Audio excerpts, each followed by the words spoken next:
It's the battle of the billionaires, and now it's Mike Bloomberg's turn. He used to be a Republican, but he became so rich, he had to join the Democrats. He's rich, he's white, he's male, or in CNN terms, he's Satan. Now he bloviates in the faces of other Dems, offering wisdom based on his decades of success, as well as being really boring and earnest. While speaking in New Hampshire, he reminds the Dems that the election takes place in America, not Berkeley. With their lame platitudes, the Democratic campaign resembles a high school beer party before mom and dad unexpectedly show up. I'm a little bit tired of listening to things that are pie in the sky that we never are going to pass or never going to afford. People aren't going to overnight give up their jobs if those jobs happen to not be on the right side of the Green New Deal. I think you can have Medicare for all for people that are uncovered. To replace the entire private system where companies provide health care for their employees would bankrupt us for a very long time. Talk about charisma, or opposite of charisma. Don't have him stand in front of machines, because he just blends in. So Bloomberg is calling BS on his own side, offering a reality check to a party riddled with dopey, history-averse chuckle buckets. Now, that makes two billionaires, him and Schultz, throwing cold water on these bozos. They almost make one Trump. But this is a party tied in knots, with the loudest voices embracing bad ideas that left behind a century's worth of skulls. As progressives, aren't they supposed to look forward instead of dressing up as Vlad's Lenin? Rejecting the common American dream, they look at this country and say, I'm tired of all this prosperity. Let's destroy the greatest system ever created and replace it with the thing that always fails. Which is why Bloomy reminds people that socialism isn't some cool new thing a hip teacher told you about to get you to share his bong in a van behind the football field. We need a healthy economy, and we shouldn't be embarrassed about our system. If you want to look at a system that's non-capitalistic, just take a look at what was perhaps the wealthiest country in the world. And today, people are starving to death. It's called Venezuela. Sounds like he's handing some common sense to the Dems, which is like feeding steak to a cactus. You know, when I was writing this up, I didn't actually listen to the tape, Katie.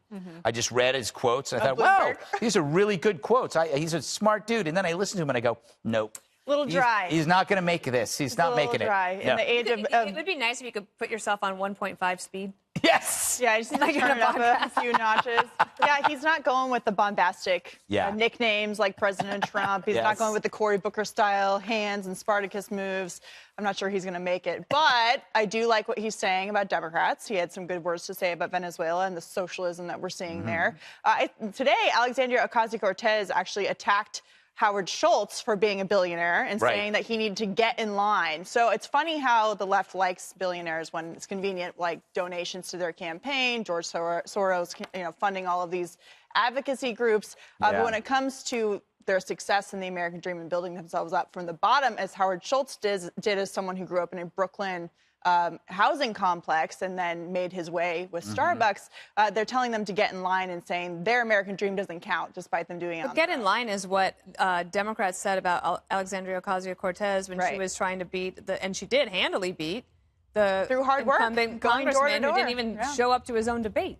Do you think, Bloomberg was a pretty good mayor, right? Well, compared to now, yeah. Yeah, well, just a rock that you found at the bottom of a toilet. Honestly, what is that? Did you see today? People are hiring private security to protect themselves on the Upper West Side? Come on. Well, anyway. Is that what did your Pilates teacher tell you? Nobody told me something else. So, Dana, since you're already talking, what do you think that somebody like him is going to make any headway? I think that the headway he makes is within the party. Yeah. I don't think he goes to the front of the pack as their ultimate nominee. But can somebody like a Howard Schultz or a Mike Bloomberg get the Democratic Party, keep them from going so far left that it's just unrecognizable? What do you think, Juan? Do you think he has a chance, or will anybody listen to him? Or is it just like whoever is kind of Trumpian, charismatic, memorable is going to be who's going to be the nominee? Well, I think people like the fact that Mike Bloomberg is a thoughtful guy, and he has a lot of money, obviously, so he can fund his own campaign. And he's going to get lots of platforms. I mean, right there you saw at St. Anselm's already up in New Hampshire. So no question he's going to be out there and media attention in New York. He's known. The New York media likes him. So, but that's not the issue. The issue is whether or not a billionaire in an era of tremendous income inequality is in touch with the real issues that face the American people. I was looking up today. I said something like, was it huge number, 57% of Americans can't afford a $500 bill in 2019. And so there's populism. The Trump side of it is who would buy populism. a $500 bill? I don't know. Anyway, populism on the far right and populism on the far left. Yeah. Bernie Sanders, Donald Trump, we've talked about this before.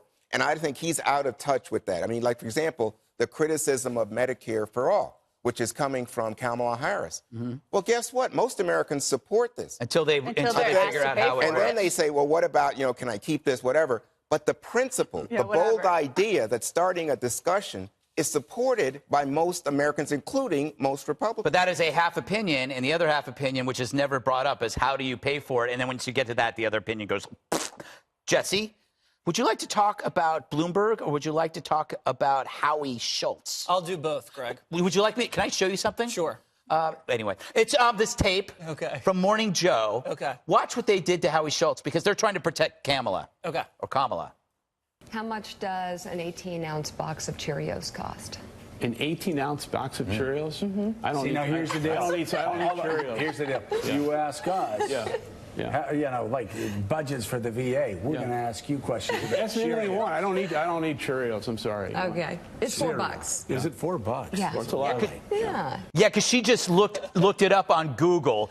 She does not eat Cheerios for breakfast. Well, as the reigning supermarket showdown champion, I was very disappointed in Schultz. And I bought some cereal today that cost $7.99. What? New York. It was very expensive organic cereal. You bought it at the Because I treat my body like it should be treated, Greg.